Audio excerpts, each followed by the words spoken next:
It's important that we understand what it means that God is sovereign, because this is one of the most misunderstood of all of God's attributes, because our inner control freak hears that God is sovereign and things quickly turn into a doctrinal wrestling match.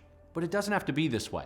For starters, the sovereignty of God is essential doctrine, meaning if you don't believe the right things about God's sovereignty, you're missing the mark of biblical Christianity. And furthermore, instead of making us feel anxious about controlling every outcome, a proper understanding of God's sovereignty can flood our hearts with peace, knowing that He is in total control. First, let's talk definitions here. When it comes to the word sovereign, it's fairly straightforward.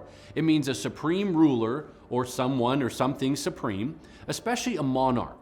There's not a ray of sunshine, there's not a raindrop, there's not a single speck of sand that operates outside of His sovereign authority. Everything is under His power. Of course, R.C. Sproul famously said there's no maverick molecules in the universe. If God is not sovereign, He is not God. The mere fact that God is sovereign requires that His ways be above our ways and His thoughts be above our thoughts. It means you and I are clay and He's the potter. He's the king and we are His surrendered people.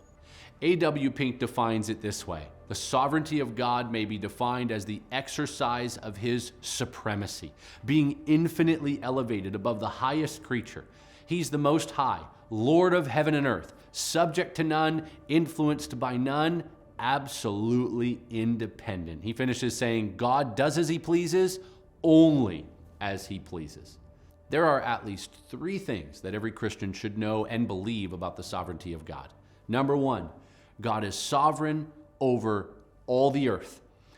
That means there's nothing hidden from God's sight. No person who can run from Him, thwart Him, or overpower Him. God's never caught off guard. He controls everything and everyone, including earthly sovereign authorities like kings and presidents and prime ministers. I love Proverbs chapter 21, verse 1 on this. It says, the king's heart is like channels of water in the hand of the Lord. He turns it wherever He wishes. That means God controls everyone, including your boss, every CEO, because all authority comes under His authority. Number two, God is sovereign over salvation.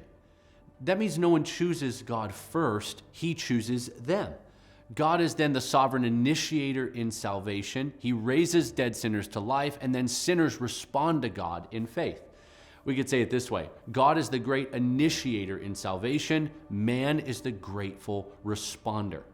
Maybe you've heard it put this way, as so many have famously said, dead men don't grab. God raises us to life first. He triggers it with a new, transformed heart.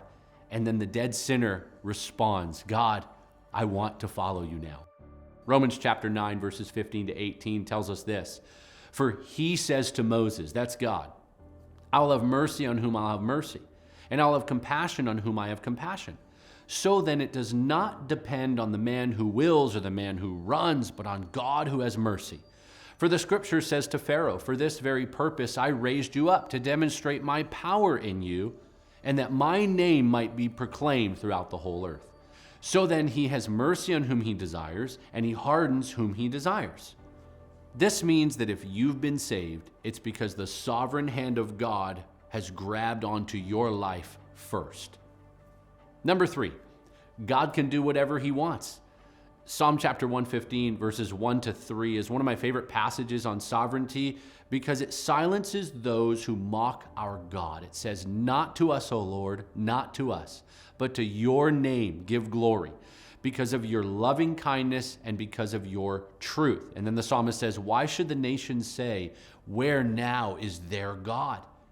And then this is what the psalmist declares, but our God is in the heavens. He does whatever He pleases.